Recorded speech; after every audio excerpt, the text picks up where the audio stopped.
गारगोटीमध्ये जलजीवन mission अंतर्गत मंजूर असलेल्या नळपाणी पुरवठा योजनेचं 80% काम पूर्ण झाले। मात्र जलशुद्धीकरण प्रकल्पासाठी गारगोटी ग्रामपंचायत गट क्रमांक 235 मध्ये 20 गुंठे जागा मिळावी ही मागणी गेल्या 1.5 वर्षांपासून जिल्हा प्रशासनाकडे प्रलंबित आहे।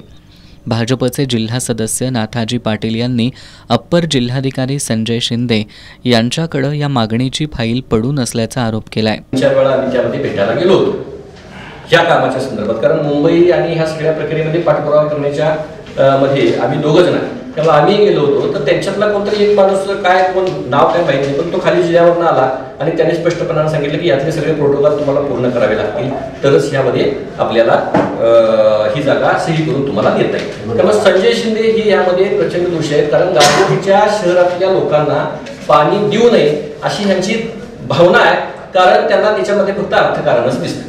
त्यामुळे संजय शिंदेनी 10 लाख रुपयाचा लाच मागितल्याचा एकूण आमचा आरोप त्यांच्यावरती आहे। अप्पर जिल्हाधिकारी संजय शिंदे यांनी हा प्रश्न 8 दिवसांमध्ये मार्गी लावला नाही तर जिल्हाधिकारी कार्यालयासमोर आमरण उपोषण करू असा इशारा त्यांनी दिलाय। पत्रकार बैठकीला भाजप युवा मोर्चाचे प्रदेश सचिव अलकेश कांदळकर, माजी उपसरपंच सचिन देसाई, विद्यमान ग्रामपंचायत सदस्य राहुल चौगुले, राहुल जाधव, प्राध्यापक धनाजी तोरसकर उपस्थित होते।